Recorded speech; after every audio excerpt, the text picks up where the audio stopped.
Okay, everyone. So for our guest for today, amazing teacher and fellow author, Victoria Lucido. Welcome. I'm so excited to be chatting with you. How are you doing? Good, thank you. How are you? I'm all right. I'm all right. It's hot. It's really hot today. So, how are you doing? I'm good. I'm just glad I'm on. I hope that are you hearing me? Yes, you look awesome. Okay. I'm so excited. Yeah. Oh, you do So, too. so go ahead and introduce yourself and tell us a little bit of everything and anything about yourself. Okay, well, I'll just stick to education since that's what we're focusing on today. Mm-hmm. So I am a teacher of 33 years. I retired 2 years ago. Oh. And as soon as I decided to retire, I started writing down all the things that new teachers would come worried Mm-hmm. about, upset about, that I would always be helping them with. And so I started writing them Mm-hmm. down thinking, you know what, I'm going to write this in a book because so many teachers Mm-hmm. get discouraged and leave the Yeah. profession. And and there's no one to ask. I remember when I first started teaching in 1985, back in the Stone Wow. Age, then there was no one to really help. I mean, eventually I Yeah. found people to help, but everyone was so busy. So I started writing down all the things that I felt like they never put in books, like Mm-hmm. how to be in the staff lounge, how to deal with it when the budget cuts come, how to deal with it Yeah. when at staff meetings. You know, a lot of teachers have issues at staff meetings. How do you survive all those? Just different things that teachers would get discouraged about. So as soon as Mm-hmm. I cleaned out my classroom, I started writing the book. And it Mm-hmm. just kind of flowed out of me. I couldn't believe it. Yeah. It's just so cathartic. So Yeah. I got it all written down, and then I was done a few months later. And then a friend of mine knew an editor. So she Mm-hmm. introduced me, and then that editor had written other books, helped me get a publisher. And then Morgan James Publishing picked up my book and published it. And Mm-hmm. so anyway, now it's on Amazon. That's amazing. That's amazing. That's an awesome idea. I'm really happy you did that because there's so many teachers that will benefit for that. I know, like, I definitely, everything that you said, I'm like, yes, I need to know all of that, everything that you just said, because as much as, we have so many expectations when we enter the classroom and we're working with students, but at the same time, we're like, wait, so that's an amazing, I'm so glad you wrote that and you published it, and congratulations on that. That's amazing. I love that you bring up how it's public, private, but also now in our current situation, the parents are now the teachers. And we've been getting a lot of messages when I posted on here. What are concerns right now? So many parents, like, how the transition from classroom setting to, home setting, like, they're all just, what's going to happen? What are we going to do? And you made a good point, like, we had to deal with 20 to 30 plus students at the same time, whereas, you just have your own student. You have a very customized classroom that you are going to work with. But at the same time, yes, you have to make sure that your child, who is your student now, is going to be working in a similar setting as they were back in the classroom, even though it's home now. And instead of the teacher being directly in front of them, it is the laptop or computer screen. So that is Mm-hmm. one major. What a time we live in, right?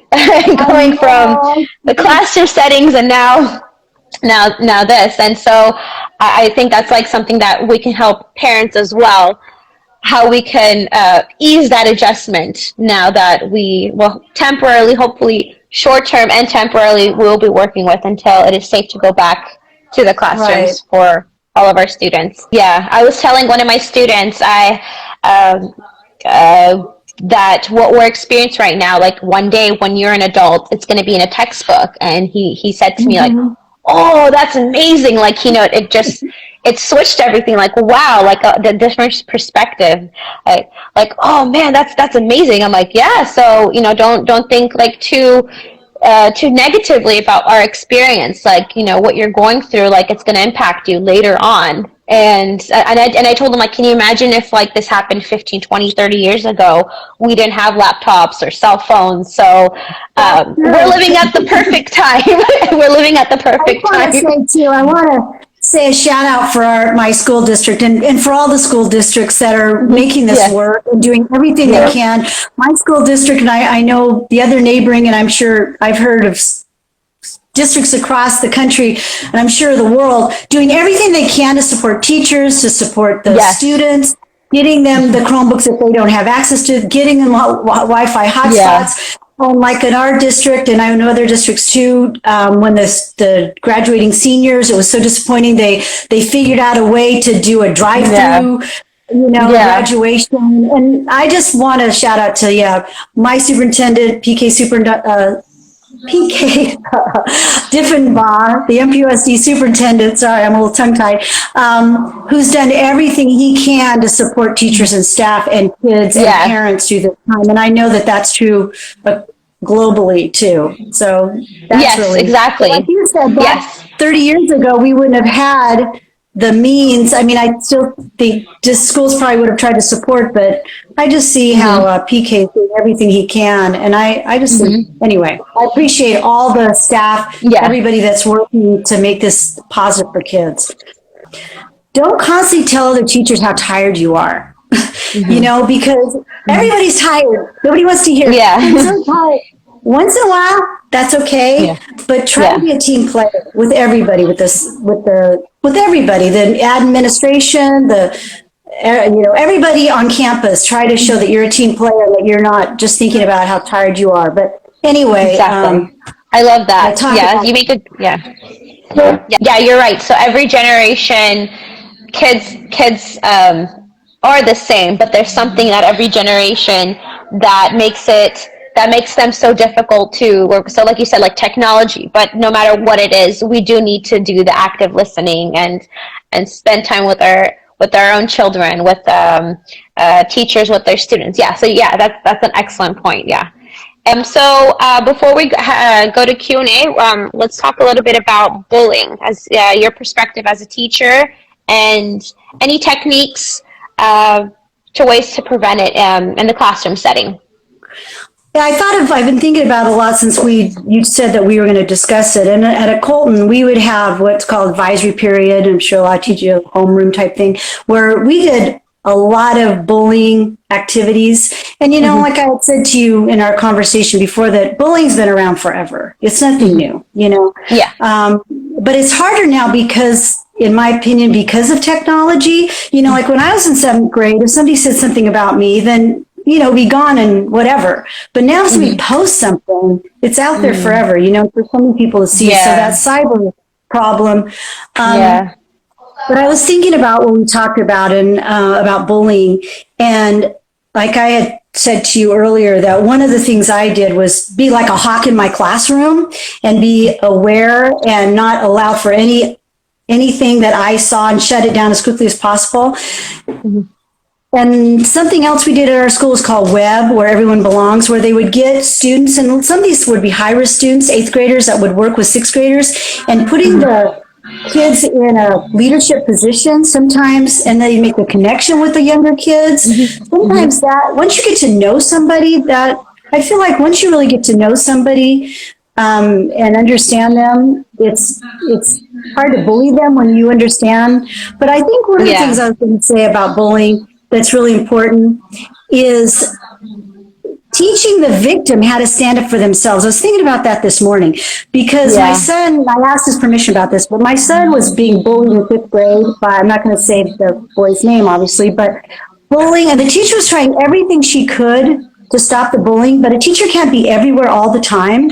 And so my son, and I didn't coach him on this, but it was a good idea. My son decided to stick up for himself.